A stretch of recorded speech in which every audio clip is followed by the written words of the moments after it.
to my text to break back upon the subject that I want to take. There, the four words. Let's explain there. There, the most holy city in the world, Jerusalem. There, the most religious city in the world. ఇప్పుడు నేను తీసుకొనబోయే అంశమును తిరిగి విరుచుటకు నేనక్కడ 4 మాటలను తీసుకుంటాను. మనం దాన్ని వివరిద్దాము. అక్కడ ప్రపంచములోనే అతి పరిశుద్ధమైన పట్టణము యెరూషలేము. అక్కడ ప్రపంచములోనే అతి భక్తిగల పట్టణం. There, they, the most religious people in the world, at a religious feast, the feast of the Passover. There, the most religious spot, the most religious city, the greatest of all the organizations, the head of all of it. అక్కడ వారు ప్రపంచంలోనే అతి భక్తిగల ప్రజలు. మత సంబంధమైన పండుగనొద్ద పస్కా పండుగ. అక్కడ అతి భక్తిగల కేంద్రము, అతి భక్తిగల పట్టణము. అన్ని సంస్థల్లో అతి గొప్ప సంస్థ. వాటన్నిటికీ శిరస్సయ్యున్నది. There, they, the most religious people in all the world, had gathered from all over the world. They crucified the most shameful death that could be killed, a person could be killed, naked, stripped the clothes from him. అక్కడ వారు ప్రపంచములోనే అతి భక్తిగల ప్రజలందరూ అక్కడ కూడుకొని ఉన్నారు. ఒక వ్యక్తిని చంపవలసినంత అతి అవమానకరమైన మరణము. వారు ఆయనను సిలువ వేశారు. ఆయన బట్టలను లాగివేసి దిగంబరుడిగా చేసి ఉన్నారు. He despised the reproach. The crucifix has a rag wrapped around him, but they stripped his clothes from him. The most shameful. ఆయన అవమానమును లెక్క చేయలేదు. వారు ఆయన్ని సిలువ వేసి ఒక పాత బట్టను ఆయన చుట్టూ కప్పారు. ఆయన బట్టలను ఆయన నుండి లాగివేశారు. అది అవమానకరమైనది. There, the greatest religious city, they, the most religious people, crucified the most shameful death, him, the most precious person. That ain't enough to condemn this generation. అక్కడ అతి గొప్ప పట్టణము. వారు అతి భక్తిగల ప్రజలు సిలువ వేశారు. అతి అవమానకరమైన మరణము. ఆయనను అతి ప్రశస్తమైన వ్యక్తి. ఈ తరమును దోషులుగా తీర్పు తీర్చుటకు అది చాలదా? There, the most religious organization, the biggest of all the churches gathered together in one place. They, the most religious people of all the races, the people who are supposed to be the very worshippers of God. అక్కడ అతి పెద్ద మత సంస్థ, ఒకే స్థలములో కూడిన సంఘములన్నిటిలో అతి పెద్దది. వారు అన్ని జాతుల్లో అత్యంత భక్తిగల ప్రజలు. దేవుణ్ణే ఆరాధించవలసిన ప్రజలుగా ఉండవలసిన వారు. They gathered at the greatest holy feast they got, the cleansing of the Passover, when they was brought from bondage into liberty. వారు ఆ గొప్ప పండుగనొద్ద శుద్ధి చేయు పస్కా పండుగ. వారప్పుడు దాస్యము నుండి స్వేచ్ఛలోనికి తేబడ్డారు. And there in that time, at that time, the most religious people in the most religious feast at the most religious place brought upon the Prince of Life the most shameful thing that could be done, to strip a man and to hang him on a tree. అక్కడ ఆ సమయంలో వారు అత్యంత భక్తిగల ప్రజలు అత్యంత భక్తిగల స్థలమునొద్ద ఎనడైనా జరిగి ఉండని అత్యంత అవమానకరమైన కార్యమును జీవాధిపతిపై చేసి ఉన్నారు. ఆయన బట్టలను చించివేసి ఒక మ్రాను మీద వ్రేలాడదీశారు. Because cursed is he, said the law, that they worship by. Cursed is he that hangs upon a tree, and he was made a curse for us. Stripping his clothes, beating him and mocking him, the very God of heaven. ఏలయనగా మ్రాను మీద వేలాడబడిన వాడు శాపగ్రస్తుడని వ్రాయబడింది అని ధర్మశాస్త్రం చెప్పింది. దాని ద్వారా వారు ఆరాధించారు. ఆయన మన కొరకు శాపంగా చేయబడ్డాడు. ఆయన బట్టలను లాగివేసి ఆయనను కొట్టి ఆయనను వెక్కిరించారు, పరలోకపు దేవుణ్ణే. Taking his clothes from him and nailed him to a cross, him, there they crucified him under Roman capital punishment. ఆయన నుండి బట్టలు తీసివేసి సిలువకు మేకులతో కొట్టారు. ఆయనను అక్కడ వారు ఆయనను సిలువ వేశారు, రోమా కోరదండన కింద. The most shameful death today would not be shot.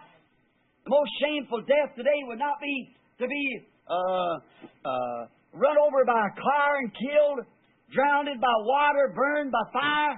But the most shameful death today is public capital punishment, where that the whole world condemns you and calls you guilty. కాల్చివేటు కాదు, కానీ అత్యంత అవమానకరమైన మరణము.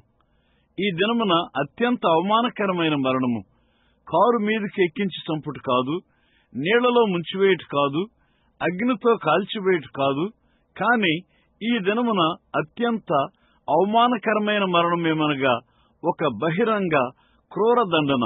అక్కడ ప్రపంచమంతయు నిన్ను దోషిగా తీర్పు తీర్చి నిన్ను దోషిగా పిలుచుటయే. And the whole world put their hands upon this man and called him guilty when he was innocent. And he died under the enemies, not his friends, not his laws, but under the enemy's crucifixion. ఆయన నిర్దోషిగా ఉన్నప్పుడు సర్వ ప్రపంచము ఈ మనిషిపై వారి చేతుల నుంచి ఆయనను దోషిగా పిలుచుటయే. శత్రువు కింద ఆయన చనిపోయాడు. ఆయన స్నేహితులు కాదు, ఆయన శాసనములు కాదు, కానీ శత్రువు యొక్క సిలువు కింద చనిపోయాడు. The Prince of Life, the most precious person that there ever lived or ever will live. Jesus Christ, Him the most precious person. Keep that in mind now as we build that platform around today. జీవాధిపతి, అక్కడ ఎన్నడైనా జీవించిన అత్యంత ప్రశస్తమైన వ్యక్తి, లేక ఎన్నడైనా జీవించబో వ్యక్తి యేసుక్రీస్తు. ఆయన అత్యంత ప్రశస్తమైన వ్యక్తి. ఈ రోజున దాని చుట్టూ మనం వేదికను నిర్మిస్తూ ఉండగా దాన్ని మీ మనస్సులో ఉంచుకోండి. Could you imagine at a place like Jerusalem, where for 2,500 years or more, that the people, or hundreds of years, maybe a little long in that. మీరు ఊహించగలరా? యెరూషలేం వంటి ఒక స్థలములో 2,500 సంవత్సరముల క్రితము లేక ఎక్కువ ఆ ప్రజలు లేక 100 సంవత్సరముల క్రితము, might have been about 800 or 900 years or something. I don't know just what the distance and time Solomon built the temple. I imagine about 800 years, something like that. బహుశా నేను దానిలో కొంచెం ఎక్కువే చెప్పాను. బహుశా ఇది 800 లేక 900 సంవత్సరముల క్రితము లేక ఆ సమయంలో. అది ఎలాగో నాకు తెలియదు. సొలొమోను ఆలయం కట్టినప్పటి నుండి ఎంత దూరమో నాకు తెలియదు. దరిదాపుగా 800 సంవత్సరములు ఉంటుందని నేను ఊహిస్తాను ఆ సమయంలో. And they'd look for a coming Messiah. They had gathered there for the worship of the Passover. Just think of it now. The head of all of the Pharisees, Sadducees, and what have you. One great gathering to worship God. వారు రాబోచున్న Messiah కొరకు ఎదురు చూశారు. పస్కా పండుగ ఆరాధన కొరకు వారందరూ అక్కడ కూడుకొని ఉన్నారు. ఇప్పుడు దాన్ని కొంచెం ఆలోచించండి. పరిసయ్యులు, సద్దూకయ్యులు, అక్కడ ఉన్న వారందరికీ నాయకుడు. దేవుణ్ణి ఆరాధించుటకు ఒక గొప్ప కూడిక అయ్యున్నది.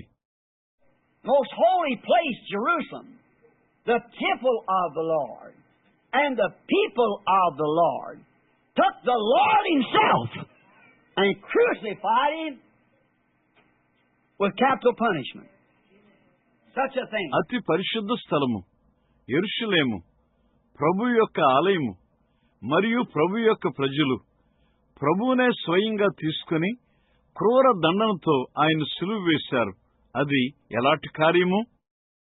Now, them 4 words, they crucified Him. Now, you still show the Bible, you see, it's just 4 words, but the Bible condenses its truths. ఇప్పుడు అవి 4 మాటలు. వారు ఆయనను సిలువ వేసిరి. ఇప్పుడు మీరు ఇంకను బైబిల్ చూపుతారా? మీరు చూడండి, అది కేవలం 4 మాటలు. అయితే బైబిలు ఆ సత్యములను సంగ్రహపరుస్తుంది. Now me, I have to go way around and explain what I'm talking about, but the Bible don't have to explain nothing. It just is all truth. So the Bible don't have to explain anything. It doesn't have to explain it because it is all the truth. ఇప్పుడు నేను దేని గురించి మాట్లాడుతున్నానో దాని చుట్టూ వెళ్లి వివరించాలి. కానీ Bible ఏమీ వివరించవలసిన పని లేదు. అది అంతయు సరిగ్గా సత్యమై ఉన్నది. కాబట్టి బైబిలు దేన్ని వివరించవలసిన పని లేదు. కారణము అదంతయు సత్యమై ఉన్నది. Here is 4 words of its great chain of truth. I'll try to explain it, and to explain it clearly would make a library. There's no way for me to explain those 4 words. ఇక్కడ ఆ గొప్ప సత్యపు గొలుసుకు 4 మాటలున్నాయి. నేను దాన్ని వివరించుటకు ప్రయత్నం చేస్తాను. తేటగా వివరించుటకు ప్రయత్నం చేస్తాను. అది ఒక గ్రంథాలయమునే చేస్తుంది. ఆ 4 మాటలను వివరించుటకు అక్కడ నాకు ఏ మార్గమును లేదు. But now let us, by the help of Him who caused it to be written, try to explain these 4 words, to bring it in such a way that people would understand it. ఇప్పుడు మనం ఆయన యొక్క సహాయమును బట్టి ఎవరు అది వ్రాయబట్టు కారణమై ఉన్నారో ప్రజలు గ్రహించగలిగినట్లుగా ఒక మార్గములో నేను ఈ 4 మాటలను వివరించుటకు ప్రయత్నం చేస్తాను. What we got before us now, we got the first crucifixion laying before us at the most holy place, the most religious people, the most shameful death to the most precious person. Oh, it's such a contradictory. Oh my, it's disgraceful. మన ముందు ఇప్పుడు ఏమున్నది? మొదటి సిలువ వేయబట్టును మన ముందు ఉంచబడి ఉన్నది. అది పరిశుద్ధ స్థలమునొద్ద అతి పరిశుద్ధమైన ప్రజలు, అతి అవమానకరమైన మరణము, అత్యంత ప్రశస్తమైన వ్యక్తికి. ఓ, అది ఎంత విరుద్ధముగా ఉన్నది! అయ్యో, ఓ అయ్యో, అది ఎంత అవమానకరము! Now, let's take the first word there. Let's talk on it a few minutes before we bring the indictment. We'll break this down and show you what they was doing. Then we'll find out if my indictment is correct or not. ఇప్పుడు మనము మొదటి మాటను తీసుకుందాం.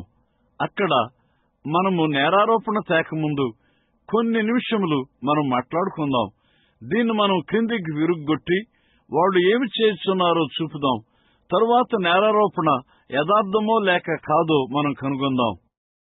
There, Jerusalem, most holy simple place, because the temple was there. The most holy place because the temple was there, and Jews from all over the world gathered to this one place, a meeting grounds for worship. అక్కడ యెరూషలేములో అతి పరిశుద్ధమైన సాధారణమైన స్థలములో, ఏలయనగా అక్కడ ఆలయమున్నది, అతి పరిశుద్ధ స్థలము. ఏలయనగా ఆలయము అక్కడ ఉన్నది. యూదులు ప్రపంచమంతటి నుండి ఈ ఒక్క స్థలములో కూడుకొని ఉన్నారు. ఆరాధనకు కూడుకునే స్థలము. The most greatest place for worship that there was at Jerusalem. The temple was there. It's written, all men ought to worship at Jerusalem. All right. Because it's a center of worship. ఆరాధన కొరకు యెరూషలేములో ఉన్న అతి గొప్ప స్థలము. అక్కడ ఆలయం ఉన్నది. మనుషులందరూ యెరూషలేములో ఆరాధించాలని వ్రాయబడి ఉన్నది. అవును, ఏలయనగా అది ఆరాధనకు కేంద్రమై ఉన్నది. And today you hear them, one of them wants to say we come to these great conventions where these denominations have it, and then we have the opening of the Vatican City and these ordinations of popes and so forth. ఈ రోజు మీరు వారి మాటలు వింటారు. వాళ్ళలో ఒకరంటారు, ఓ, ఈ సంఘశాఖ కలిగి ఉన్న ఈ గొప్ప కూటములకు మనం రావాలి. వాటికన్ సిటీ, దాన్ని ప్రారంభం చేయుటకు మనం కలిగి ఉన్నాము. మరియు ఈ పోపులు నిర్ధారణ అంతయు జరుగుతుంది. Everybody says we all ought to go to the campgrounds of the Methodists or the Bible Baptist Convention, or we all ought to go to Rome, and there where the great center they call of Christianity. మనమందరము తప్పక Methodist వారి camp grounds దగ్గరికి వెళ్ళాలి, లేక Baptist కోటాలకు వెళ్ళాలి, అని వారంటారు. లేక మనమందరము తప్పక రోముకు వెళ్ళాలి, అది అక్కడ గొప్ప కేంద్రమై ఉన్నది. వారు దాన్ని క్రైస్తవ్యము అని పిలుస్తారు.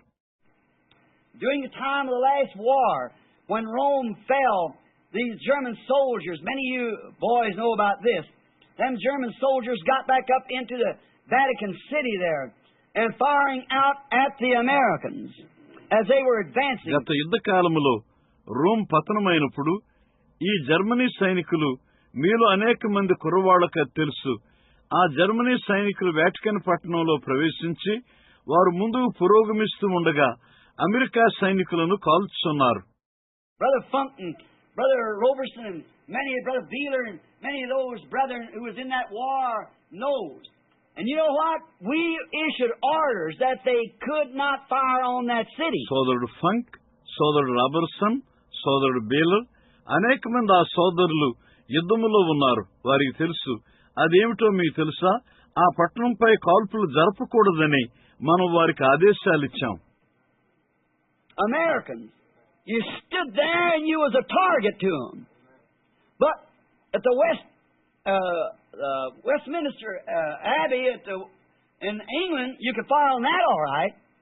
That's where the Protestants gathered, so it was all right to fire on that, but not to fire on the Vatican. America వారైన మీరు అక్కడ నిలబడి ఉన్నారు.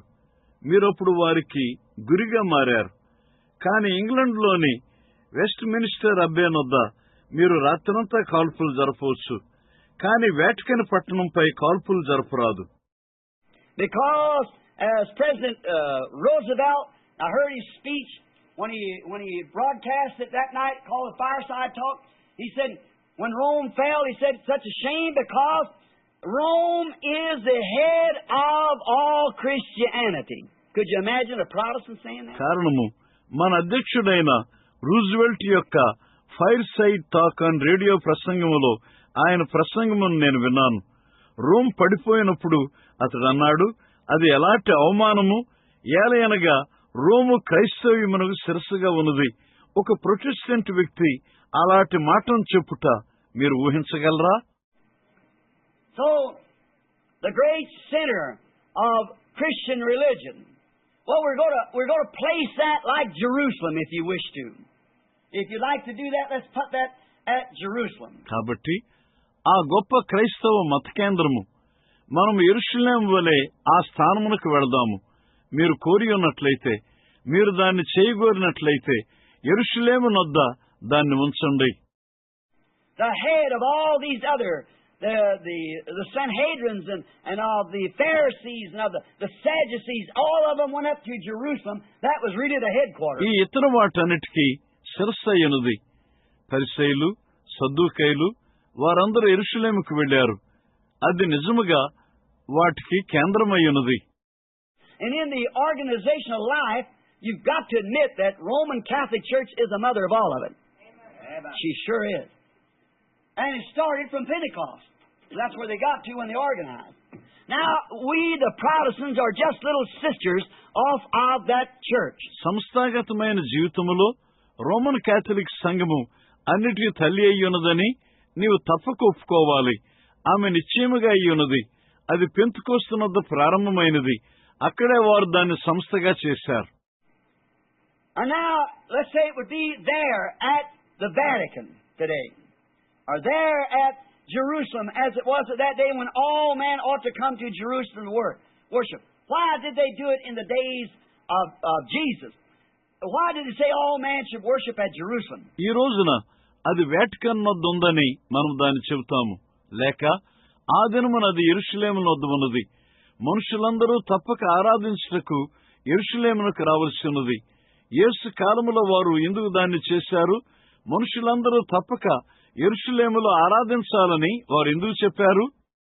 For there's only one place that God will fellowship with man, that is under the blood of the sacrifice. That's the reason they had to come to Jerusalem. ఏలయనగా దేవుడు ఒకే స్థలములో మాత్రమే మనిషితో సహవాసం చేయగలడు. అది బలి అర్పణ రక్తము క్రింద. ఆ కారణమును బట్టి వారు యెరూషలేమునకు రావలసి ఉండెను. God will never meet with man nowhere else but under the blood. When you turn the blood down, then your meeting place with God has been taken away. రక్తము కింద తప్ప మరి ఏ చోటను దేవుడు ఎన్నడూ మనిషిని కలుసుకొనడు. నీవు రక్తమును కిందికి తోసివేసినప్పుడు నీవు దేవుణ్ణి కలుసుకునే స్థలము తీసివేయబడింది.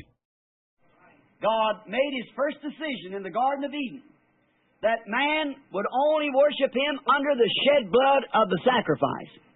And that's the only place that God met with man then, and that's the only place that God ever did meet with man. చిందించబడిన బలి అర్పణ రక్తము కింద మాత్రమే మనిషి దేవుణ్ణి ఆరాధించాలని ఏదైనా తోటలో దేవుడు తీసుకున్న మొదటి నిర్ణయమై ఉన్నది. అప్పుడు ఆ స్థలంలో మాత్రమే దేవుడు మనిషిని కలుసుకున్నాడు. మరియు ఆ స్థలంలో మాత్రమే దేవుడు ఎన్నడైనా మనిషిని కలుసుకుంటాడు. And that's the only place He meets with man today is under the shed blood of the sacrifice. See? I don't care if you're Methodist, Baptist, Presbyterian, if you can forget your differences, Roman Catholic, whatever you might be, and it'll come under the shed blood. God will meet with both of us there. ఈ రోజును కూడా ఆ స్థలములో మాత్రమే దేవుడు మనిషిని కలుసుకుంటాడు. అదే చిందించబడిన బలి అర్పణ రక్తము కింద.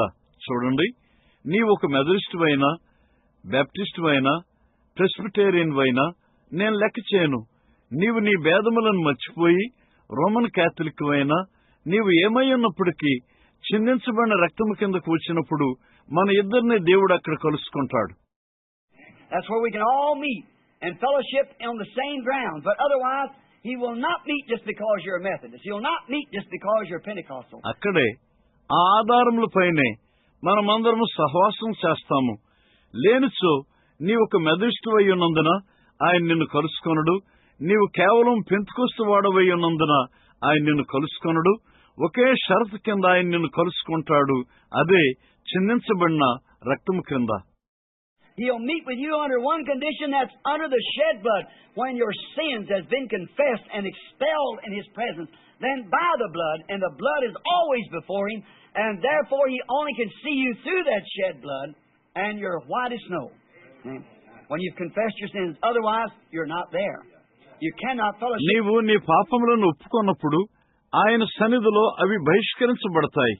అప్పుడు రక్తము ద్వారా, మరియు రక్తము ఎల్లప్పుడూ ఆయన ముందున్నది కాబట్టి ఆయన నిన్ను చిందించబడిన రక్తము గుండా మాత్రమే చూస్తాడు.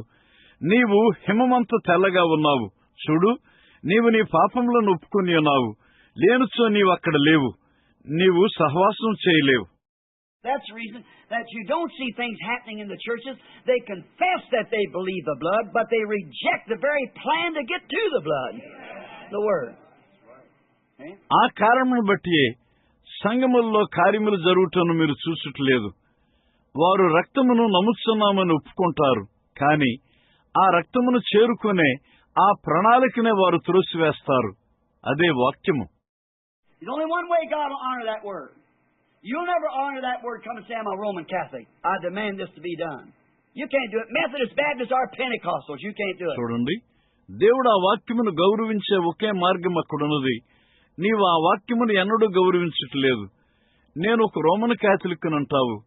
ఇది జరగాలని నేను పట్టుబడతానంటావు. నీవు దాన్ని చేయలేవు. మెథడిస్టు అయినా, బాప్టిస్టు అయినా, పెంతెకోస్తు అయినా నీవు దాన్ని చేయలేవు. The only way you can do it is under the mercies of God through His grace is to come through the shed blood of Jesus Christ. Say, Lord, I claim the promise. నీవు దాన్ని చేసే ఒకే మార్గము ఆయన కనికరముల క్రింద, ఆయన కృప ద్వారా, చిందించబడిన యేసుక్రీస్తు రక్తము ద్వారా వచ్చుటయే. చెప్పు, ప్రభువా, నేను ఈ వాగ్దానము నాదని చెప్పుకొనుచున్నాను.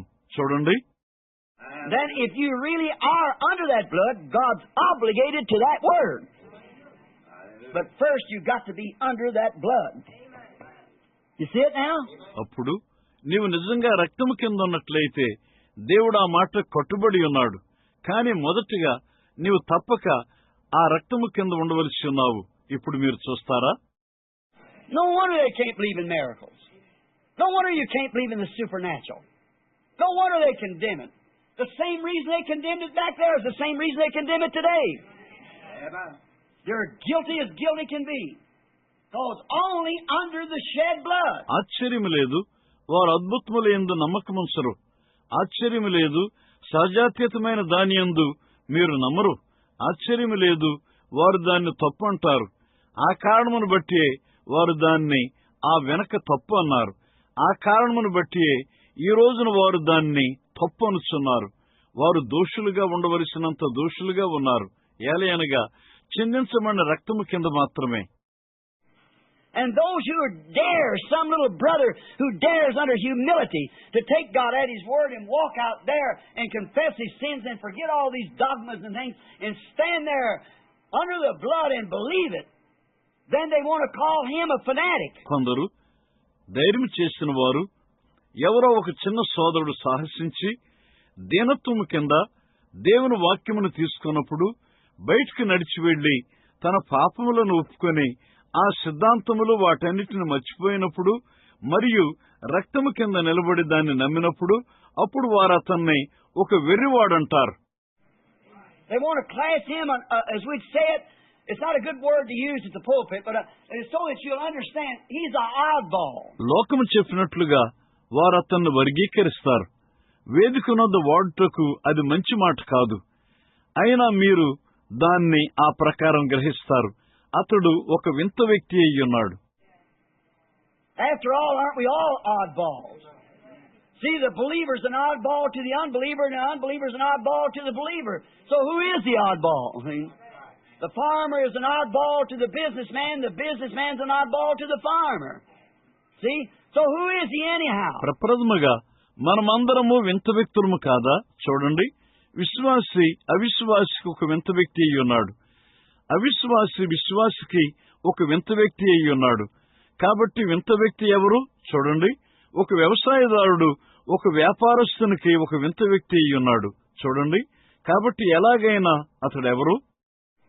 I tell you, salvation is an individual affair with man and God alone, one individual. Searching out our own salvation with fear and trembling. నేను మీకు చెప్పేదేమనగా, రక్షణ ఒక మనిషికి మరియు దేవునికి మధ్య ఒంటరిగా ఒక వ్యక్తిగతమైన వ్యవహారమై ఉన్నది. వ్యక్తిగతంగా ఒకరు సొంత రక్షణ భయముతోనూ మరియు వణుకుతోనూ వెదకాలి. I know no other basis as a teacher this morning or as a minister from Christ than to lay it down upon the Word. I cannot place it on anything else. మరొక ఆధారము నాకు తెలియదు. ఈ ఉదయమున ఒక ఉపదేశకుడిగా లేక క్రీస్తు నుండి ఒక సేవకుడిగా దాన్ని వాక్యం మీద పెట్టుడు కంటే దాన్ని నేను మరి దేని మీదనూ పెట్టలేదు. Now, we find there then that only under the blood that God met the worshippers, so they met at Jerusalem. And Christ is God's provided lamb of sacrifice. And today, there's only one place that God will meet man, and that's under the blood of Jesus Christ. ఇప్పుడు అక్కడ మనం కనుగొన్నదేమనగా, అప్పుడు అది రక్తము కింద మాత్రమే అయ్యున్నది. అక్కడే దేవుడు ఆరాధకును కలుసుకున్నాడు. కాబట్టి వారు యెరూషలేములో కలుసుకున్నారు. క్రీస్తు దేవుడు సిద్ధపరిచిన బలి అర్పణ గొర్రెపిల్ల అయి ఉన్నాడు. ఈ రోజున అక్కడ దేవుడు మనిషిని కలుసుకునే ఒకే స్థలమున్నది. అది యేసు క్రీస్తు రక్తము క్రింద అయి ఉన్నది.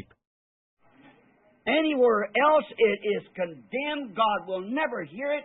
You might do all kind of emotions and all kind of isms and shake and jump and have blood and fire and smoke and everything else. ఇంకా ఎక్కడైనా అది తప్పుగా ఖండించబడుతుంది.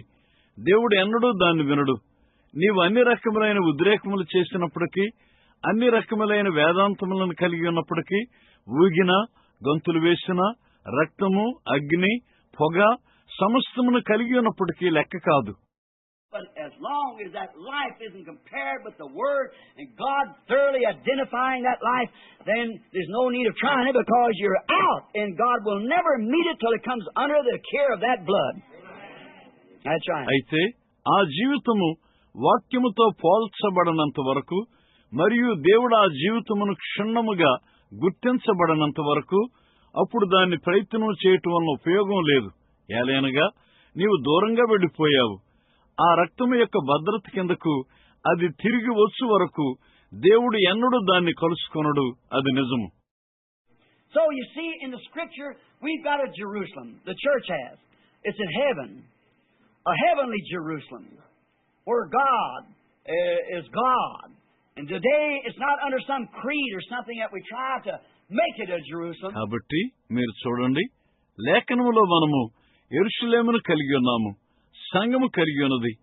అది పరలోకములో ఉన్నది. ఒక పరలోకపు యెరూషలేము. అక్కడ దేవుడు దేవుడై ఉన్నాడు. ఈ రోజున మనం యెరూషలేముగా చేయుటకు ప్రయత్నం చేసింది అది ఒక సిద్ధాంతము కింద లేక దేని కిందనో లేదు. We'd like the Methodists like to make the Methodist headquarters of Jerusalem. The Catholic like to make Rome and the different places where we have our headquarters. We like to make that a Jerusalem. But the Bible says that our Jerusalem is from above, which is mother of all the believers. మనము Methodist head quarters ను ఒక యెరూషలేముగా చేయాలనుకొనుచున్నాము. Catholic వారు దాన్ని రోముగా చేయాలనుకొనుచున్నారు. మనము head quarters కలిగి ఉన్న భిన్నమైన స్థలములను ఒక యెరూషలేముగా చేయాలనుకొనుచున్నాము. కానీ బైబిల్ చెప్పింది అదేమనగా పైనున్న యెరూషలేము అది విశ్వాసులందరికీ తల్లి అయ్యున్నది. Now, and Christ is God's provided lamb. Notice how appropriate it was now, showing that Jerusalem was ceasing when? It was in effect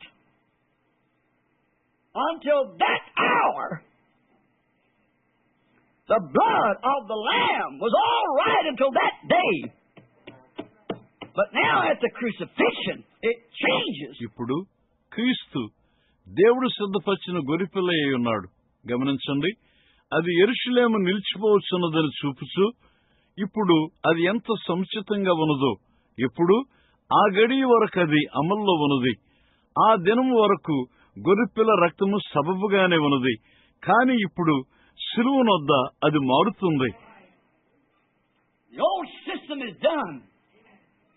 There was a new one, and the lamb was at the sacrifice. The lamb, the sacrificial lamb, was on the grounds. They were condemning and doing the very thing there that they had to do. That's right. పాత క్రమము ముగించబడింది. అక్కడ ఒక కొత్తది ఉన్నది. మరియు గొర్రెపిల్ల బలి అర్పణ వద్ద ఉన్నది. గొర్రెపిల్ల బలి అర్పణ గొర్రెపిల్ల ఆధారములపై ఉన్నది. అది తప్పని తీర్పు తీర్చుచు వారు చేయవలసి ఉన్న ఆ కార్యమునే చేస్తున్నారు. అది నిజము. God be blessed for seeing this wonderful heavenly light in this last day, because the churches is doing the same thing today. Until the hour that organization religion is condemned and proved to be sacrificing Christ's Word.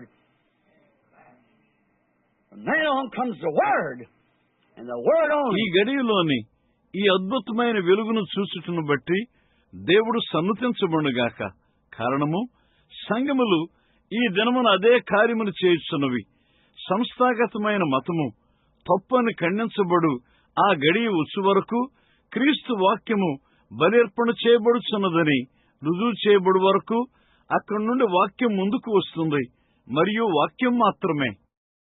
From the old Paschal lamb passed away, and Christ become our lamb at the day of the crucifixion, and the day that the denomination crucified the Word of God and accepted a creed in the stead of the Word. That's the day the Word come into full effect. That's just been recently. సిలువ వేయబడిన దినము వద్ద పాత పస్కా గొర్రెపిల్ల గతించిపోయింది. మరియు క్రీస్తు మన గొర్రెపిల్లగా మారాడు. సంఘ శాఖలు దేవుని యొక్క వాక్యమును సిలువ వేసి దానికి బదులుగా ఆచారమును అంగీకరించిన దినము నుండి ఆ దినము నుండే వాక్యము సంపూర్ణమైన ప్రభావంతో ముందుకు వస్తుంది. అది ఈ మధ్యనే జరిగి ఉన్నది. Notice, secondly, first, there, Jerusalem. Secondly, they who? The Jews, the worshippers. Think of it. The worshippers themselves was killing the very one they claimed to be worshiping. గమనించండి, రెండవసారిగా మొదటిది అక్కడ యెరూషలేము, రెండవదిగా వారు ఎవరు? యూదులు, ఆరాధికులు. దాన్ని ఆలోచించండి. ఆ ఆరాధికులు తాము దేనిని ఆరాధించున్నామని చెప్తున్నారో ఆయన్నే చంపుతున్నారు. Could you imagine such a thing as intelligent men that were priests, that were trained, that had doctor's degree till they probably they had to come out of a certain generation before they, or tribe before they could even be a priest. అలాంటి కార్యములు మీరు ఊహించగలరా? ఆ తెలివైన మనుషులు యాజకులై ఉన్నారు. వారు doctor డిగ్రీలతో తరబేతి పొందినవారు. వారు కనీసం ఒక యాజకుడిగా ఉండుటకు గాను ఒక నిర్ణీతమైన తెగ నుండి లేక తరము నుండి వారు రావలసి ఉన్నారు. They had to be Levites. Their fathers was priests, their grandfathers was priests, their great-great-great-great-great-grandfathers was priests. And they had to live such a consecrated life.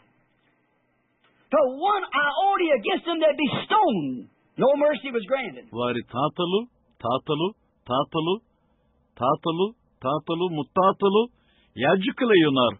వారు ఎలాంటి ప్రతిష్ఠించబడిన జీవితమును జీవించవలసి ఉన్నదనగా వారి మీద ఒక పొల్లు వ్యతిరేకంగా వచ్చిన వారు రాళ్లతో కొట్టబడతారు. ఏ కనికరము మంజూరు చేయబడలేదు. Holy, certainly, but self-made holiness had to act like that to show their face for their church. Inside of them, Jesus said, you're full of dead man's bones. పరిశుద్ధులు నిశ్చయముగా సొంతముగా తయారు చేసుకున్న పరిశుద్ధత. వారి సంగమునకు వారి ముఖమును చూపుటకు ఆ విధంగా వారు నటించవలసి ఉన్నారు. యేసు అన్నాడు, వారి లోపల చచ్చిన వారి ఎముకలతో ఉన్నారు. How I could bring an indictment right there. Man who know that to be the truth, this word to be the truth, and will compromise on it to show a face before some organization. I have a right to indict them, right, upon God's word. అక్కడే తినగా ఒక నేరారోపణను ఎలా నేను వారి మీదకి తేగలను? అది సత్యమై ఉన్నదని మనిషికి తెలుసు. ఈ వాక్యము సత్యంగా ఉంటుంది. దాని మీద రాజీపడి ఏదో సంస్థ ముందు ముఖం చూపెడితే దేవుని వాక్యంపై వారి మీద నేరారోపణ చేయుటకు నాకు హక్కున్నది. నిజము. Notice, they, the worshipers, the man who had looked for the promise, the man who had looked for it through years and ages, and with nothing to do but in that constant seminary.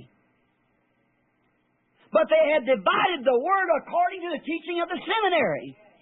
And they had missed the very truth of it. గమనించండి, వారు ఆరాధకులు ఆ మనుషులు వాగ్దానం కొరకు ఎదురు చూసి ఉన్నారు. యుగముల గుండా సంవత్సరముల గుండా వారు దాని కొరకు ఎదురు చూశారు. ఆ ఎడతెగని వేదాంత విద్య తప్ప వారు చేసింది ఏమీ లేదు. అయితే వారు వాక్యమును వేదాంత పాఠశాల ఉపదేశం ప్రకారం విభజించి దాని యొక్క సత్యమునే తప్పిపోయారు. They,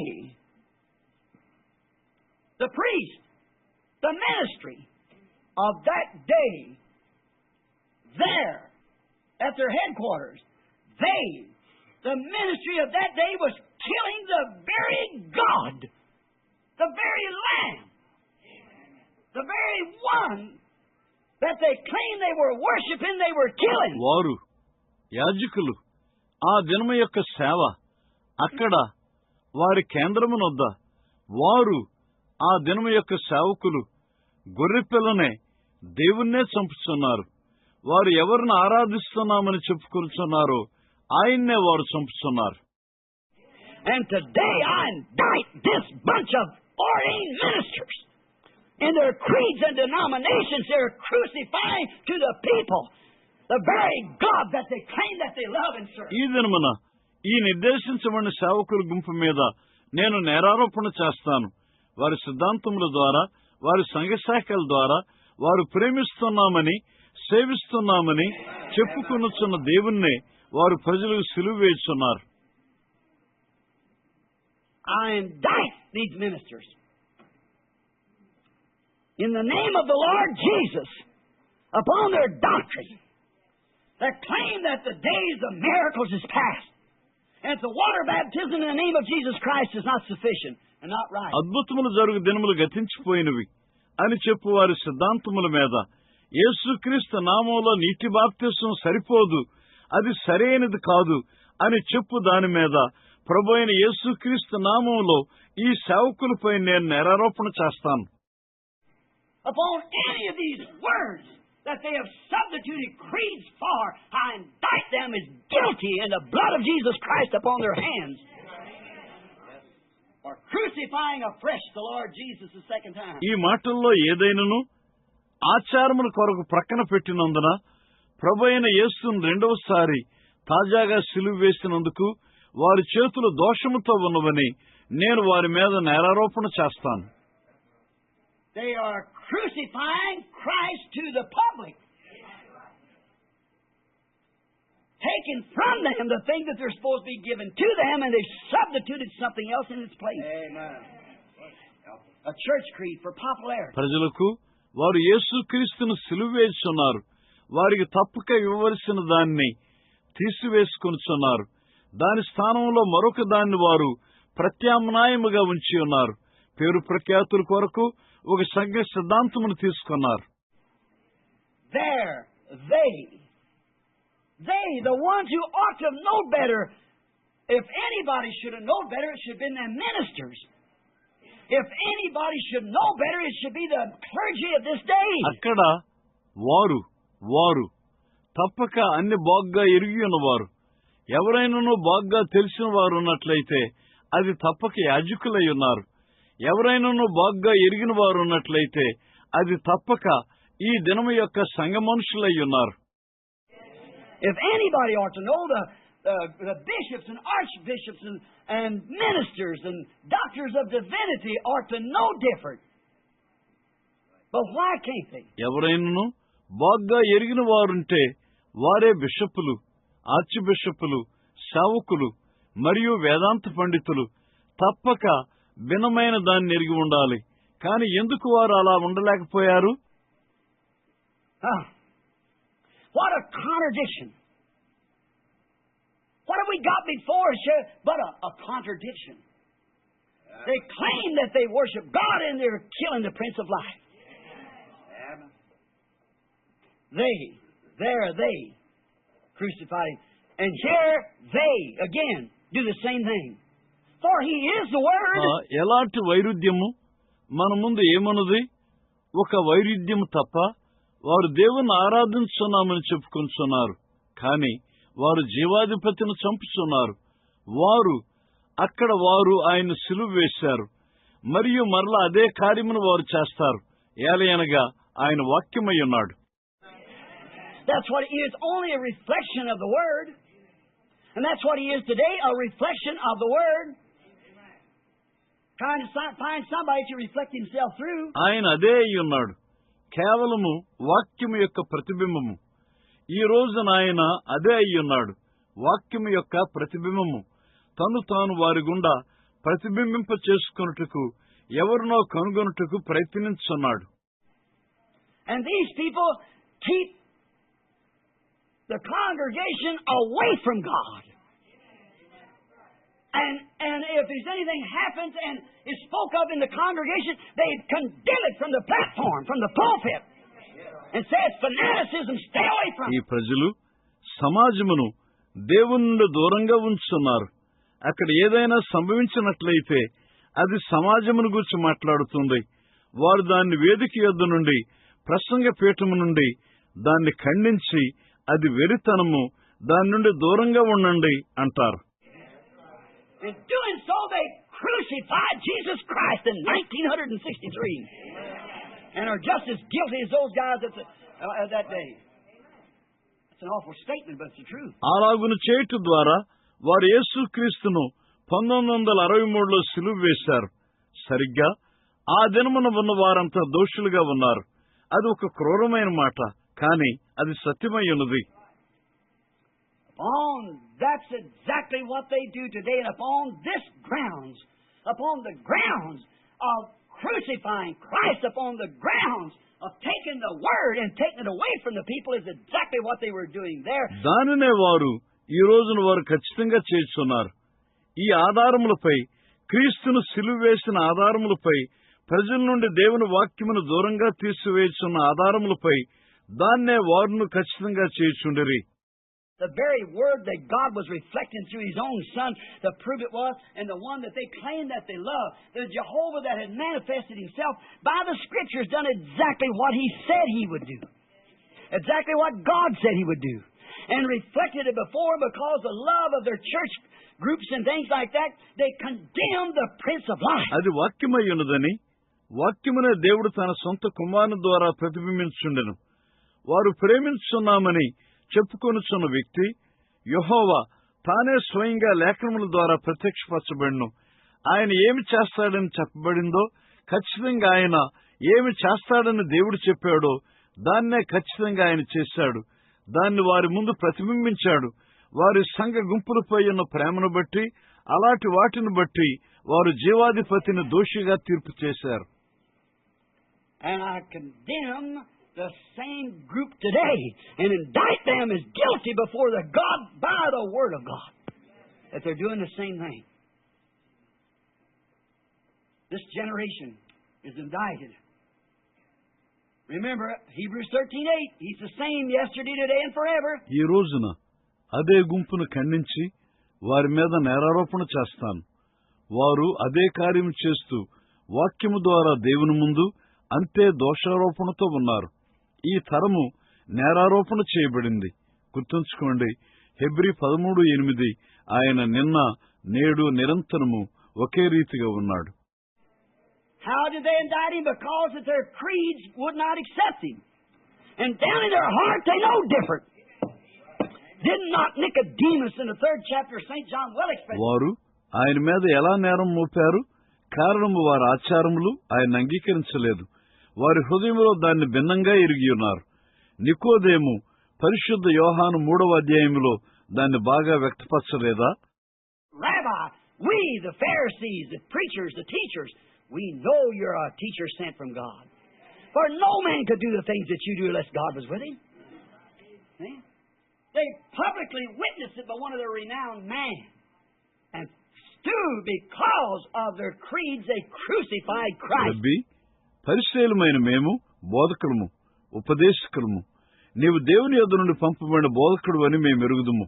ఏలయనగా దేవుడు అతనికి తోడయ్యుంటే తప్ప నీవు చేయుచున్న కార్యములు ఏ మనిషియూ చేయలేడు. చూడండి, పేరుగాంచిన వారి మనుషుల చేత బహిరంగంగా సాక్ష్యమీయబడింది. మరియు వారి ఆచారములను బట్టి వారు ఆయన్ని సిలువ వేశారు. And today there's not a reader that cannot read Acts 2:38 the same as I can read it. And the rest of it the same as I can read it.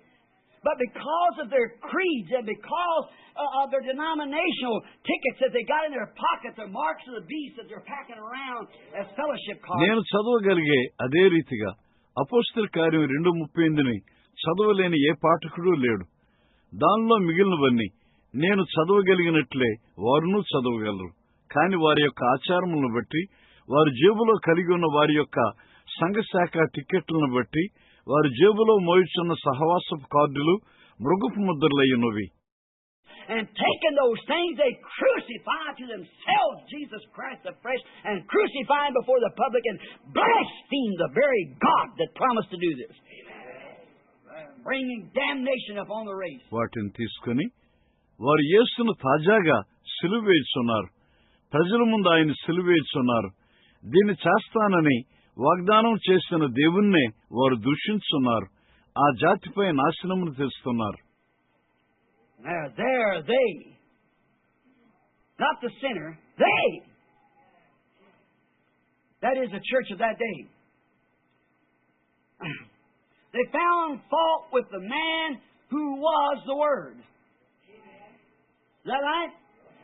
They found fault with the man who was the Word. ఇప్పుడు అక్కడ వారు పాపులు కాదు, వారు ఆ దినమున ఉన్న సంఘము వాక్యమై ఉన్న మనిషిలో తప్పును కనుగొన్నారు.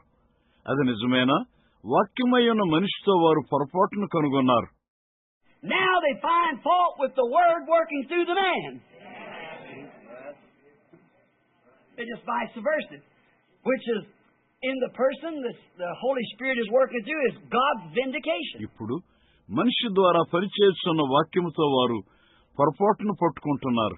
చూడండి, వారు సరిగ్గా దాన్ని తారుమారుగా చేశారు. అది వ్యక్తిలో ఉన్నది. ఈ పరిశుద్ధాత్ముడు దేవుని యొక్క రుజువు గుండా పనిచేస్తున్నాడు. How did they know he was Christ? Because his works prove what he was. He said, which one of you can condemn me of sin? if I haven't done just exactly what the Scripture said I would do? ఆయన క్రీస్తు అయి ఉన్నాడని వారికి ఎలా తెలుసు? కారణము, ఆయన క్రీస్తు అయి ఉన్నాడని ఆయన క్రియలు రుజువు చేసినవి. ఆయన అన్నాడు, నాలో పాపం ఉన్నదని మీలో ఎవరు రూపిస్తారు? నేను ఏమి చేస్తానని లేఖనం చెప్పిందో దాన్నే నేను ఖచ్చితంగా చేయలేదా? And somebody tell me where I failed somewhere. If I haven't showed every sign that I am the Messiah, that I'm the very one that you promised. నేను మెస్సియానై ఉన్నానని ప్రతి సూచనయు చూపలేదా? నేను ఎక్కడ తప్పిపోయానో ఎవరైనా నాకు చెబుతారా? మీకు వాగ్దానం చేయబడిన వ్యక్తి నేనేగా. They said, well, we had Moses. We believe Moses said, if you would have believed Moses, you'd believe me. If you Moses seen my day and desired to live in this day. Moses seen the far off in the prophets. And here you are living right by it and condemned. Said, you hypocrite. Said, you can discern the face of the skies, but the sign of the time you can't discern. వారన్నారు, మంచిది, మాకు మోషే ఉన్నాడు, మేము మోషేని నమ్ముతాము. ఆయన అన్నాడు, మీరు మోషేని నమ్మితే నన్నును నమ్మేవారు. మోషే నా దినమును చూసి ఉన్నాడు, ఈ దినమును జీవించగోరినాడు. దూరము నుండి మోషే ప్రవక్తలను చూశాడు. తిన్నగా దాని ద్వారా ఇక్కడ మీరు జీవిస్తూ దాన్ని తప్పంటున్నారు. ఆయన అన్నాడు, మీరు వేషధారులు, మీరు ఆకాశముల వైఖరిని వివేచింపగలరు, ఈ కాలం యొక్క సూచనను వివేచింపలేరు. There it is, the sign of the time. What did he class him? A fanatic, a crazy man. Yeah, they found fault with the man who was the Word. He was the Word. St. John, 1st chapter, proves it. In the beginning was the Word, and the Word was with God, and the Word was made flesh and dwelt among us. ఆ కాలం యొక్క సూచన అది అక్కడే ఉన్నది. వారు ఆయన్ని ఏ హోదాలో ఉంచారు? ఒక పిచ్చివాడు, ఒక మూఢుడు. వాక్యమై ఉన్న మనిషితో వారు తప్పును కొనగన్నారు. ఆయన వాక్యమై ఉన్నాడు. పరిశుద్ధ యోహాను 1వ అధ్యాయం దాన్ని రుజువు చేస్తుంది. ఆదియందు వాక్యముండెను, వాక్యము దేవుని యొద్ద ఉండెను, వాక్యము దేవుడై ఉండెను, మరియు వాక్యము శరీరధారి మన మధ్య నివసించెను. He was the living Word of God because he was expressing God through himself. He was so completely to surrender to the Word of God that he and the Word was the same. And that's exactly what the church ought to be today. That the Word of God is... ఆయన సజీవమైన దేవుని వాక్యమై ఉన్నాడు. ఏలయనగా ఆయన తన ద్వారా దేవుణ్ణి వ్యక్తపరుచుతున్నాడు. ఆయన దేవుని యొక్క వాక్యమునకు ఎంత సంపూర్ణంగా లోపరుచుకున్నాడంటే చివరకు ఆయన మరియు వాక్యము ఒక్కటయ్యారు. ఈ దినమన సంఘము ఖచ్చితంగా అదేగా ఉండవలసి ఉన్నది. ఏలయనగా దేవుని వాక్యము ఒక్కటే అయి ఉన్నది. How can you be part of that word when you deny practically all of it?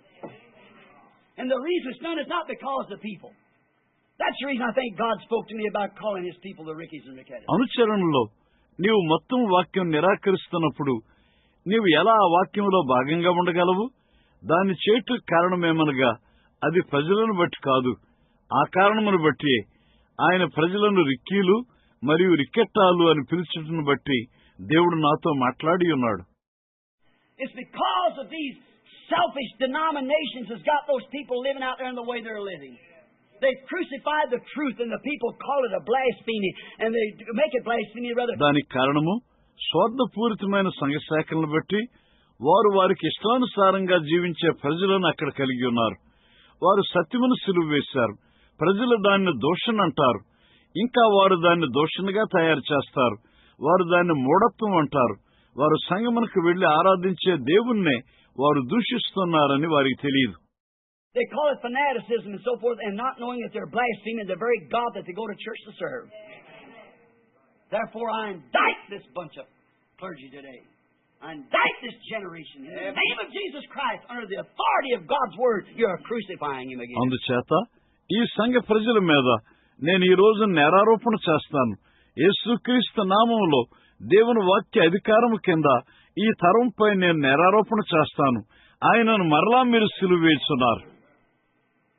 Notice, He's the same yesterday, today, and forever. God's Word vindicated in a man. Compare the two Calvaries and their accusation. Remember, because He made Himself God, we will not have this man rule over us. గమనించండి, ఆయన నిన్న నేడు నిరంతరము ఏకరీతిగా ఉన్నాడు. దేవుని వాక్యము ఒక మనిషిలో సత్యమని రుజువు చేయబడింది. రెండు కల్వరులను మరియు వారి నిందను పోల్చండి. ఆయన తను తాను దేవునిగా చేసుకున్నందున ఈ మనిషి మమ్ములను ఏలకూడదు. What was the accusation that they could find in the council that morning when they crucified Jesus? That he made himself God. He was God. And he broke the Sabbath, and he was the Lord of the Sabbath. ఆ సభ ఆ ఉదయమున యేసును సిలువ వేసినప్పుడు వారు కనుగొన్న నింద ఏమిటి? అదేమనగా ఆయన తను తాను దేవునిగా చేసుకున్నాడు. ఆయన దేవుడై ఉన్నాడు. ఆయన సబ్బాతు దినమును అతిక్రమించాడు. ఆయన సబ్బాతు దినమునకు ప్రభువై ఉన్నాడు. They condemned him because that he made himself God. You have no right to do this. You have no right. Our high priest, if anything is coming, come through our priest. Now compare that with the Calvary today. ఆయన తను తాను దేవునిగా చేసుకున్నాడని ఆయన్ను దోషిగా తీర్పు చేశారు. దీన్ని చేయుటకు నీకు హక్కు లేదు. నీకు ఏ హక్కు లేదు. మా యాజకులు ఏదైనా వస్తున్నట్లయితే అది మా యాజకుల ద్వారా రావాలి. ఇప్పుడు దాన్ని ఈ దినమున కల్వరితో పోల్చండి. When God had so pleased the Father God, the Spirit, to raise up His own Son, overshadowed Mary by the Holy Spirit, and brought forth a body that could serve Him and serve His purpose to Him. అది తండ్రి అయిన దేవుణ్ణి ఎంతగా సంతోషపరిచిందంటే ఆ ఆత్మ తన సొంత కుమారుని లేపవలసి ఉండెను. పరిశుద్ధాత్మ ద్వారా మరియను ఆవరించింది. మరియ ఆయన ఉద్దేశము నెరవేర్చుటకు ఒక దేహమును ముందుకు తెచ్చింది. That God was in Christ, the fullness of the Godhead bodily in Him, reflecting what God was to the people. Letting the whole world know what God wanted each individual to be, a son and daughter. దేవుడు క్రీస్తులో ఉన్నాడు. దైవత్వం యొక్క సంపూర్ణత ఆయనలో శరీరాకారములో ఉన్నది. దేవుడు ఏమై ఉన్నాడో అది ప్రజలకు ప్రతిబింబించుండెను. ప్రతి మనిషి వ్యక్తిగతంగా ఎలా ఉండాలో దేవుడు సర్వ ప్రపంచమును చూడనిచ్చాడు. ఒక కుమారుడు మరియు ఒక కుమార్తె. He took one man and did it. And because that he didn't join with their organizational ranks, they condemned him and crucified him. Now compare that Calvary with today. దేవుడు ఒక మనిషిని తీసుకుని దాన్ని చేశాడు. ఆయన వారి యొక్క సంస్థాగతమైన హోదాలలో చేరనందున వారు ఆయన్ను దోషిగా చేసి ఆయన సిలువ వేశారు. ఇప్పుడు కల్వరిని ఈ రోజుతో పోల్చండి. Because of organizational prejudice,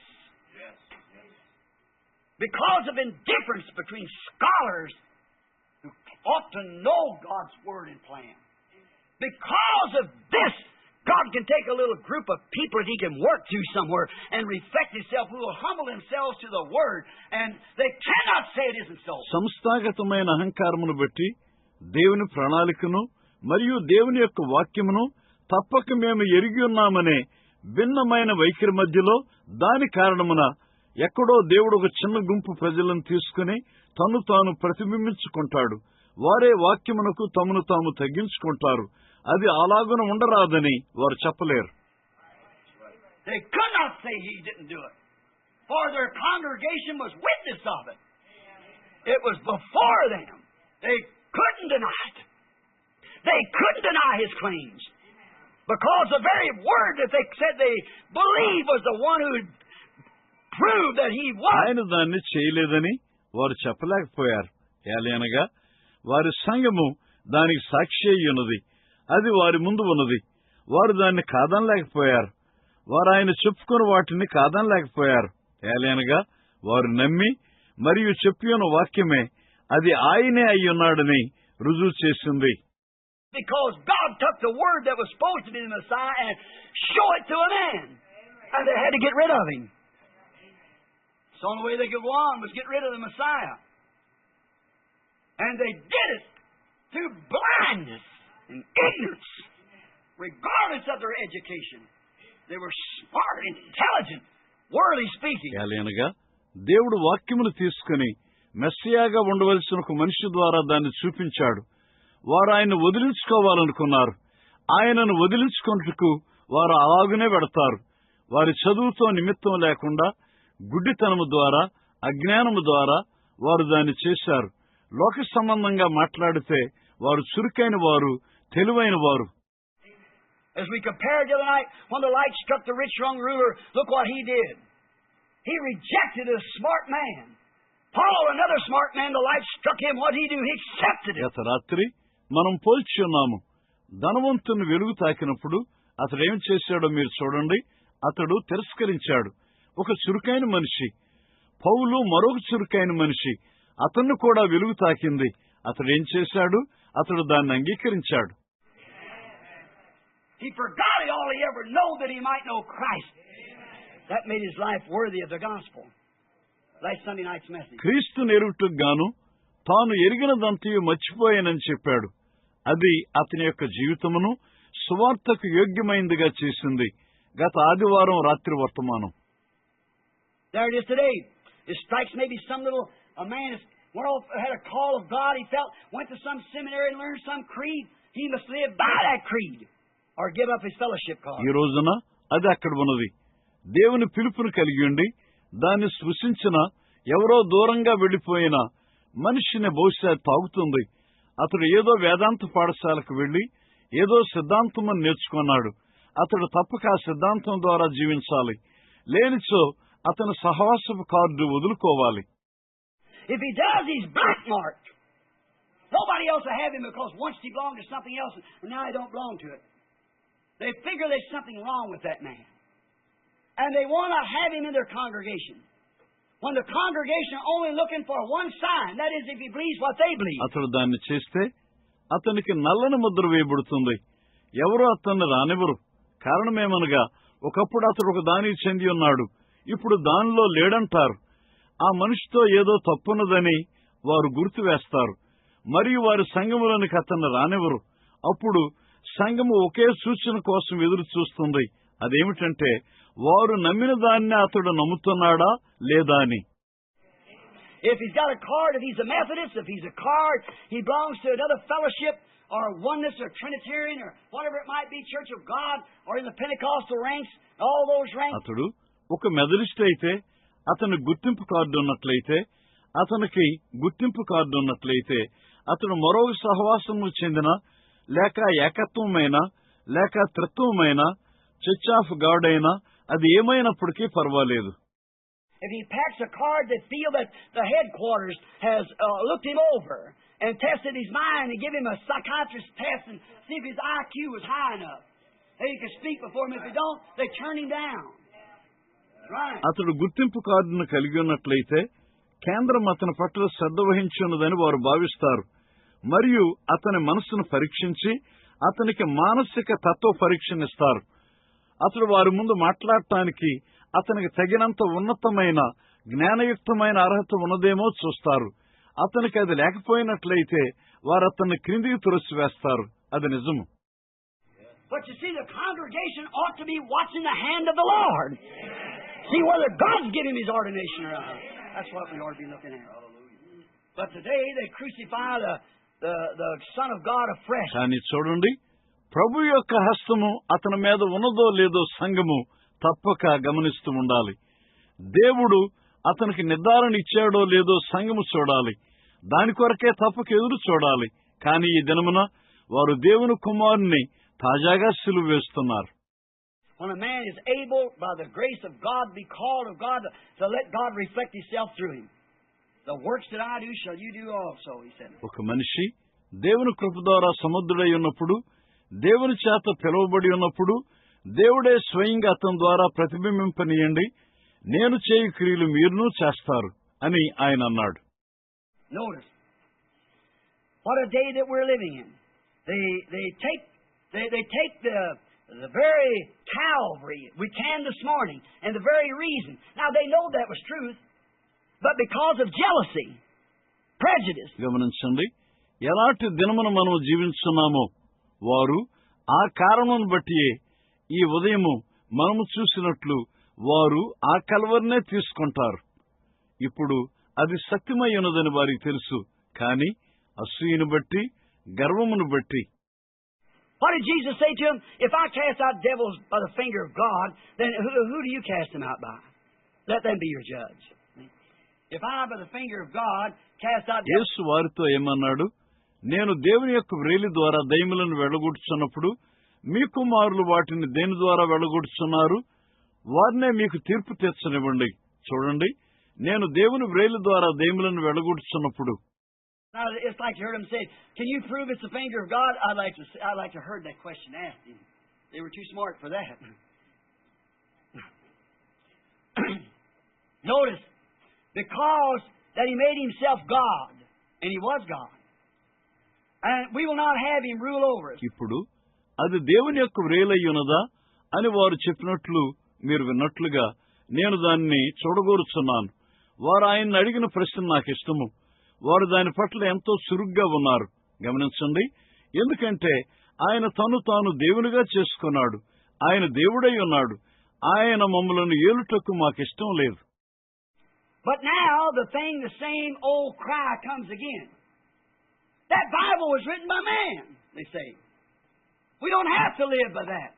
That's God's word. It's God himself. ఇప్పుడు విషయం ఏమనగా అదే పాత కేక తిరిగి వస్తుంది. బైబిల్ మనిషి ద్వారా వ్రాయబడింది అని వారు అంటారు. మేము దాని ద్వారా జీవించవలసిన పని లేదు. అది దేవుడై ఉన్నాడు. అది దేవుడే స్వయంగా. I was talking to a man yesterday. Well, some man might have wrote that Bible. I said, yes, there was. His name, we know him as God. నిన్నటి దినమున నేను ఒక మనిషితో మాట్లాడుతున్నాను. అతడు అన్నాడు, ఎవరో కొందరు మనుషులు బైబిల్ వ్రాసి ఉన్నారు. నేనన్నాను, అవును, అక్కడే ఉన్నది. ఆయన పేరు దేవుడుగా ఆయన మనం ఎరుగుదుము. It was written 4,000 years apart almost. The scriptures back from Job all the way to the New Testament, and wrote by hundreds of years apart, and was wrote by different men, and them not knowing the other in different parts of the country, and not one word of it will condemn the other. యోబు నుండి కొత్త నిబంధన వరకు ఆ లేఖనములు దరిదాపుగా 400 సంవత్సరముల వ్యవధిలో వ్రాయబడినాయి. మరియు వందల సంవత్సరముల వ్యవధిలో అవి వ్రాయబడినాయి. అవి వేరువేరు మనుషుల ద్వారా వ్రాయబడినాయి. మరియు వారు ఒకరినొకరు ఎరుగురు. దేశంలోని వేరువేరు భాగముల్లో వారున్నారు. కాని ఒక్క మాట మరొక మాటను తప్పుగా చెప్పదు. I dare anybody to come under the blood of Jesus Christ and claim any promise in there.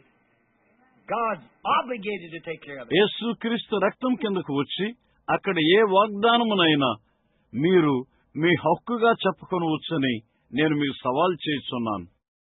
But they won't do it. They'll come and say, "Oh Lord, I want to do something. Give me a great gift. Hallelujah, Lord. Glory to God. I believe I got it. Hallelujah." It'll never work. You might bring forth a lot of psychology, but it won't work. కానీ వారు దాన్ని చేయరు. వారు వచ్చేలా అంటారు, ఓ దేవా, నేను దీన్ని చేయాలనుకుంటాను. నాకు గొప్ప వరమియ్యి. హల్లెలూయా. ప్రభువా, దేవునికి మహిమ. నేను పొందానని నేను నమ్ముతాను. హల్లెలూయా. అది ఎన్నడూ పనిచేయదు. నువ్వు ఎంత వేదాంతాన్ని ముందుకు తెచ్చినా అది పనిచేయదు. God's got to recognize that repentance. God's got to do that. We could say a lot along that line, but I hope you're understanding. దేవుడు తప్పక ఆ మారు మనస్సును అంగీకరించవలసినది. దేవుడు తప్పక దాన్ని చేయాలి. మనం ఆ వరుసలో ఎంతో చెప్పవచ్చు. కానీ మీరు గ్రహిస్తున్నారని నా నిరీక్షణ. Look, but now they won't have the word rule over them. I say, every one of you return back. You're baptized wrong. You're baptized in the Catholic Church. చూడండి, అయితే వారు వాక్యము వారిపై ఏలుబడి చేయటం వారికి ఇష్టం లేదు. నేను చెప్పేదేమంటే, మీలో ప్రతి ఒక్కరు తిరిగి వెనుకకు వెళ్ళండి. మీరు తప్పుగా బాప్తిసం పొందారు. మీరు కేథలిక్ సంఘంలో బాప్తిసం పొందారు. Who are you to tell us that? It's not me, it's the Word. Well, I tell you, we believe, I don't care what you believe, it's what the Bible says. Well, we don't have to live by that. దాన్ని మాకు చెప్పడానికి నీవెవరవు? అది నేను కాదు, అది వాక్యమై ఉన్నది. మేము నమ్ముతామంటారు. కానీ నేను నీకు చెబుతాను, నీవు ఏమి నమ్ముతావో నేను లెక్క చేయను. అది బైబిల్ ఏం చెబుతుందో అదియే. కానీ మేము దాని ద్వారా జీవించనవసరం లేదంటారు. You do die, or you're under the judgment of this Bible, for whosoever shall take one word out of it or add one to it, the same will be taken out of the part of the book of life. Let him be minister, clergyman, or whoever he is. You've got to come under the rulership of this word, for it is God. The Bible says it's God. మీరు దాన్ని తప్పక చేయండి. లేనిచో మీరు ఈ Bible తీర్పు కింద ఉన్నారు.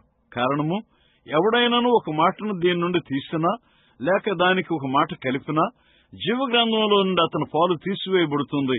అతడు సేవకుడైనా సంఘ సభ్యుడైనా లేక అతడు ఎవరైనప్పటికీ అది దేవుడై ఉన్నాడని బైబిల్ చెబుతుంది. We won't have it rule over us. They take their creeds and denominations and their little petty things that they believe in and has been adopted by councils of man and take it instead of God's word. అది మా మీద ఏలుబడి చేయరాదు. వారు వారి ఆచారములను సంఘశాఖలను తీసుకుంటారు. వారు లోపట నమ్ముచున్న చిన్న చిన్న విషయములు అవి మనుషుల సభల ద్వారా దత్తత చేసుకోబడ్డాయి. దేవుని వాక్యమునకు బదులుగా వారు దాన్ని తీసుకుంటారు. What did they do? They took a Barabbas, a murderer, instead of the Son of God at the day of the first crucifixion. And today they're taking some man's word, which is a lie and the way of death, and refusing to take the way of life, God's word. వారేం చేశారు? ఒక హంతకుడైన బరబ్బాను తీసుకున్నారు. దేవుని కుమారునికి బదులుగా మొదటి శిలువ దినమున ఈ రోజున ఒక అబద్ధమయ్యున్న మరణ మార్గమైన ఎవరో ఒక మనుషుని మాటను వారు తీసుకొనుచున్నారు. దేవుని వాక్యమయ్యున్న జీవ మార్గమును తీసుకొనుటకు నిరాకరించున్నారు. I condemn this generation and indict it in the word of the Lord that they're wrong. They're guilty of crucifixion, or trying to. Hallelujah. Crucify the Spirit. ప్రభు యొక్క వాక్యములో వారు తప్పయ్యున్నారని ఈ తరంపై నేను నేరారోపణ చేయొచ్చు. వారు దోషులని తీర్పు తీర్చున్నాను. సిలువ వేసినందుకు ఆత్మను సిలువ వేయుటకు ప్రయత్నించున్నందున వారు సిలువ వేసినందుకు దోషులయ్యున్నారు. They call for revival everywhere. How are you going to have a revival when the word itself can't work to the people? I'd like for somebody to answer that for me. How can you do when you deny the very revival itself? ప్రతి చోట ఒక ఉద్యమం కొరకు వారు పిలుస్తున్నారు. వాక్యమే దానికే ఇది ప్రజల గుండా పనిచేయలేనప్పుడు ఎలా మీరు ఉద్యమం కలిగి ఉండబోతున్నారు? ఎవరైనా దాన్ని నా కొరకు జవాబు చెప్పాలని కోరతాను. మీరు ఉద్యమనే నిరాకరించున్నప్పుడు అది ఎలా పనిచేస్తుంది? Well, did the prophet speak of them? Forms of godliness. Their own forms back there denied the word of life. Their own forms today deny the thing that can bring them a revival. Their creeds and forms. Yes, sir. బాగున్నది. వాటి గురించి ప్రవక్త మాట్లాడలేదా? దైవభక్తి గల వారి వలె ఉండుట, ఆ వెనుక వారి సొంత పోలికలు. జీవవాక్యమును తులసివేయలేదా? ఈ రోజున వారి సొంత పోలికలు వారికి ఉద్యమమును తెచ్చు వాక్యమునే నిరాకరించున్నారు. వారి ఆచారములు, వారి పోలికలు. అవునండి. They take the denomination and their creeds instead of the word. And that crucifies His word and makes His word of no effect to the people. వాక్యమునకు బదులుగా వారు వారి యొక్క సంఘశాఖను, సిద్ధాంతములను తీసుకుంటారు. మరియు ఆయన వాక్యమును సిలువ వేసి ప్రజలపై ఆయన వాక్యము ఏ ప్రభావము లేకుండా చేస్తారు. When they see the word of God so vividly it just plays itself. That God made the promise He would do this, and here He is doing it. And they make fun of it and get away from it. It's blasphemy. And they try to crucify the word itself. దేవుని వాక్యమును వారు ఎంతో వివరంగా చూసినప్పుడు, సరిగ్గా దానికై దాన్ని ఉంచినప్పుడు, దాన్ని చేస్తానని దేవుడు వాగ్దానం చేసి ఉన్నాడు. ఆయన ఇక్కడ ఉండి దాన్ని చేయిస్తున్నాడు. వారు దాన్ని ఎగతాళి చేసి దానికి దూరంగా వెళ్ళిపోతారు. అది దోషణి అయి ఉన్నది. వారు వాక్యమునే సిలువ వేయుటకు ప్రయత్నం చేస్తున్నారు.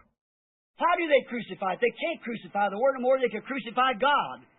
They can crucify the body that helped God, the Son of God. They can crucify that, but they can't crucify God. ఎందుకు వారు దాన్ని సిలువ వేస్తారు? వారు దేవుణ్ణి ఎలా సిలువ వేయలేరో అలాగుననే వాక్యమును ఎంత మాత్రం సిలువ వేయలేరు.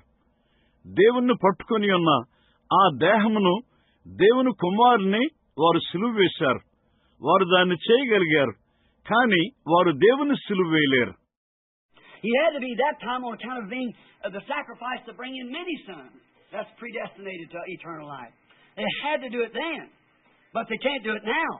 They can't do it, for the word itself will live on. ఆ సమయంలో ఆయన బలి అర్పణయ్య ఉన్న కారణమున నిత్యజీవమునకు ముందుగా నిర్ణయించబడిన అనేక మంది కుమారులను తెచ్చుటకు ఆయన సిలువేయబడవలసి ఉండెను. అప్పుడు వారు దాన్ని చేయవలసి ఉండేది. కానీ ఇప్పుడు వారు దాన్ని చేయలేరు. వారు దాన్ని చేయలేరు. ఏలయనగా వాక్యము దానికే ఏది నివసిస్తుంది. But what do?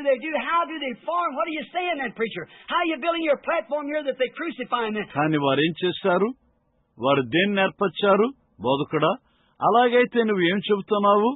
అలాగైతే వారు ఆయన్ని సిలువ వేశారని ఇక్కడ ఎలా నీవు వేదిక నిర్మించున్నావు? They're crucifying the effects of the gospel upon the people by their creeds. Amen. That's a crucifixion. That where the public set these big morgues called churches, denominations, and draw a line of creed. వారి సిద్ధాంతముల ద్వారా సువార్త ప్రభావములను చూపకుండా ప్రజల మీద సిలువ వేస్తున్నారు. అదే సిలువ వేయుట. సంఘములు, శాఖలు అను పిలువబడు ఈ పెద్ద సమాధి గదుల్లో ప్రజలను ఉంచి ఒక సిద్ధాంతపు గీతను గీస్తున్నారు. And that the Word of God can't have an effect upon it because they condemn the very things that Christ said would take place. They just don't come according to their creed. అప్పుడు దేవుని యొక్క వాక్యము వారి మీద ఏ ప్రభావమును చూపదు. ఎలయనగా అది సంభవిస్తుందని క్రీస్తు చెప్పిన కార్యములనే వారు తప్పనుచున్నారు. ఎందుకంటే అది సరిగ్గా వారి సిద్ధాంతం ప్రకారం వచ్చి ఉండలేదు. And neither did Jesus come according to their understanding of Him coming. He come in the way that God sent Him. And He come exactly with the Word. No wonder He said He'd hid it from the eyes of the wise and prudent and reveal it to babes such as would learn. Do you understand? అలాగుననే ఆయన వస్తాడని వారు గ్రహించిన ప్రకారం ఆయన రాలేదు. దేవుడు పంపిన మార్గములో ఆయన వచ్చాడు. ఆయన ఖచ్చితంగా వాక్యంతో వచ్చాడు. ఆశ్చర్యం కాదు.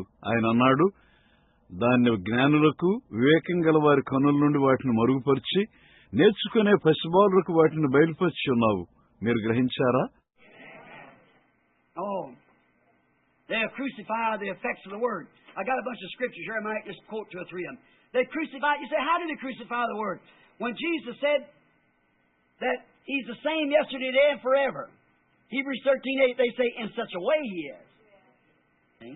All right. ఓ వాక్యం యొక్క ప్రభావములను వారు సిలువ వేసి ఉన్నారు.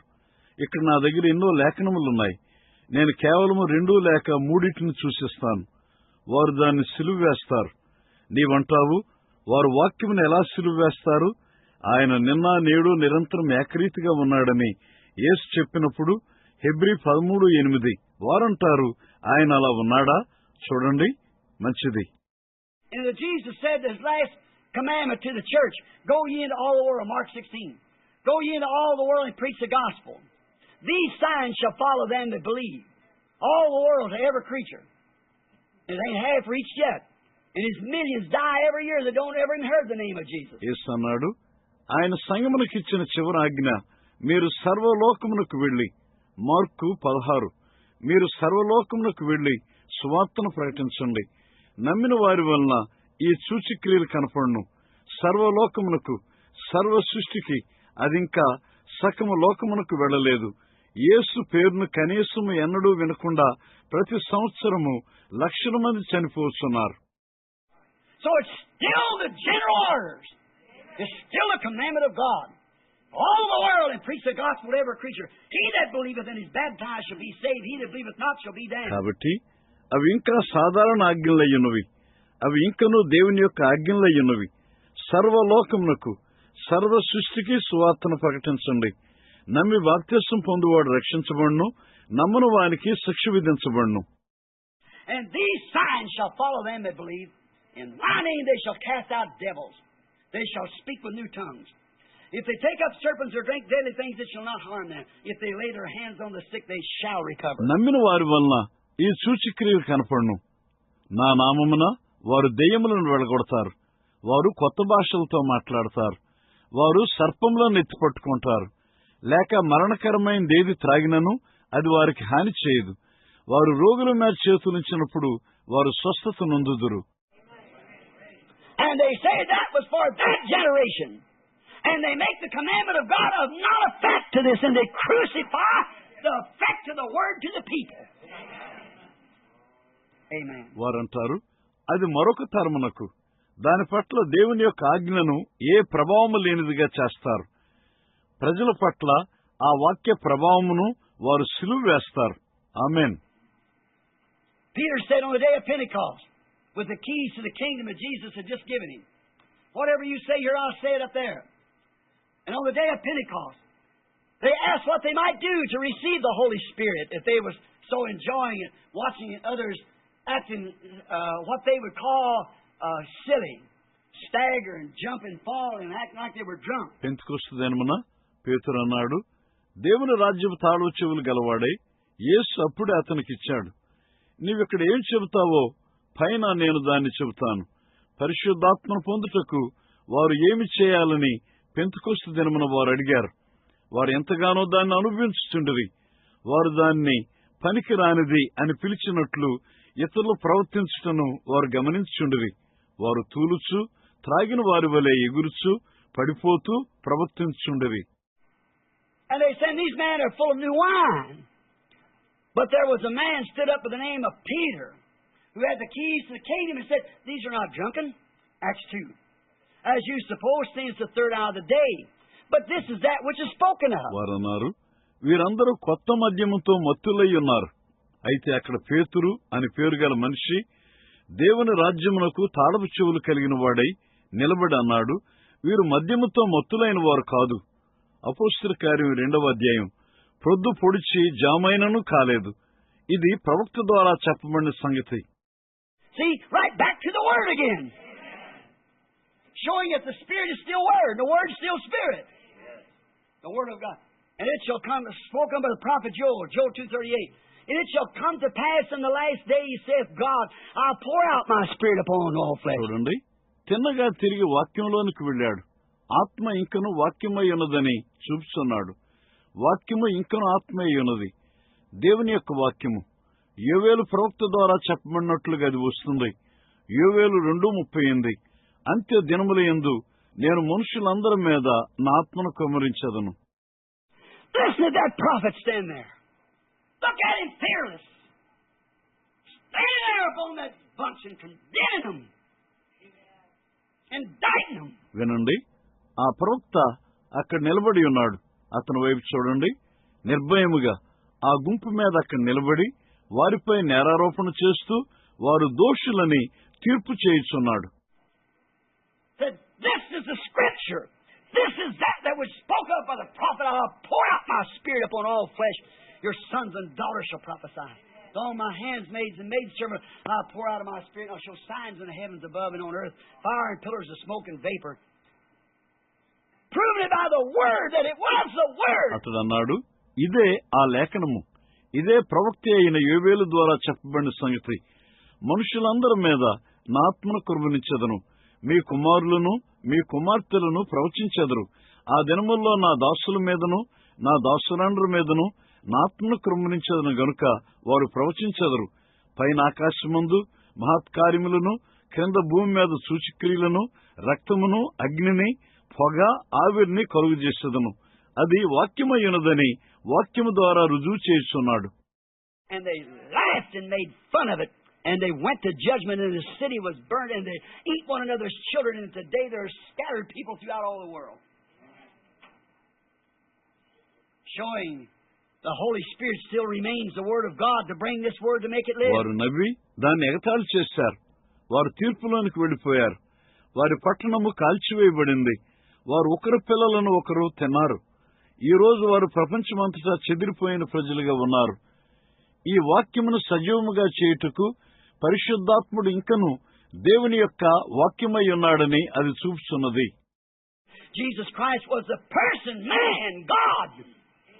Hallelujah. Amen. He was the manifestation of God. He was God in a body form to reflect the Word of God for that age. To make that age see God's promise for that age. యేసుక్రీస్తు వ్యక్తి అయి ఉన్నాడు. మనిషి, దేవుడు. హల్లెలూయా. ఆయన దేవుని యొక్క ప్రత్యక్షత అయి ఉన్నాడు. ఆ యుగమునకు దేవుని వాక్యమును ప్రతిబింబించుటకు ఆయన శరీర రూపంలో ఉన్న దేవుడై ఉన్నాడు.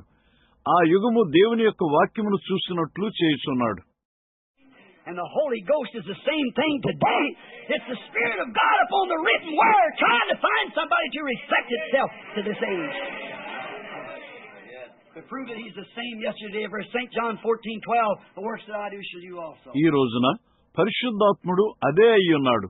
వ్రాయబడిన వాక్యంపై దేవుని ఆత్మ అయ్యుండి ఈ యుగమునకు దానికే ఇది ప్రతిబింబించుటకు ఎవరినో కనుగొనుటకు వెతుకుతున్నాడు. ఆయన నిన్న నేడు నిరంతరం ఏకరీతిగా ఉన్నాడని రుజువు చేస్తాడు. పరిశుద్ధ యోహాను 14:12 నేను చేయి క్రియలు మీరును చేస్తారు. Jesus Christ is the same yesterday, today, and forever. See? Constantly trying to find its way to reflect itself, and they could not do it. యేసు క్రీస్తు నిన్న నేడు నిరంతరము ఏకరీతిగా ఉన్నాడు. చూడండి, దానికే ఇది ప్రతిబింబించుటకు దాని దారిని కనుగొనుటకు ప్రయత్నం చేస్తున్నది. వారు దాన్ని చేయలేకపోయారు. The people thought so much of their denominations, their little nest that they had and so forth, called their churches, so they wouldn't listen to it. So do they do it today. Same thing, crucify afresh. ప్రజలు ఎంతో ఎక్కువగా వారి సంఘ శాఖలను గూర్చి తలంచారు. వారు కలిగి ఉన్న చిన్న గూళ్ళు అవే వారి సంఘములుగా పిలువబడ్డాయి. కాబట్టి వారు దాన్ని వినలేదు. కాబట్టి ఈ దినమున వారు అదే చేస్తారు, అదే కార్యము, మరలా సిలువ వేయుట. Peter on the day of Pentecost, he said, "You men that dwell in Jerusalem and Judea, hearken to my words. These are not drunk. If you'll stand still, I'll show you what it is." And he goes ahead and explains to them. Pentecost దినమున పేతురు అన్నాడు, యెరూషలేములో యూదయలో నివాసముండు మనుషులారా, నా మాట వినండి. వీరు మద్యముతో మత్తులైన వారు కాదు. మీరు నిమ్మడంగా నిలిచి ఉన్నట్లయితే అది ఏమిటో నేను మీకు చూపిస్తాను. అతడు ముందుకు వెళ్లి వారికి వివరిస్తున్నాడు. Their hearts was pricked when they heard this. Said, "What can we do to be saved? What can we do to receive this? We're convinced that your word is right." వారు దీన్ని విన్నప్పుడు వారి హృదయముల్లో నొచ్చుకున్నారు. వారన్నారు, రక్షించబట్టుకు మేము ఏమి చేయాలి? దీన్ని స్వీకరించుటకు మేము ఏమి చేయాలి?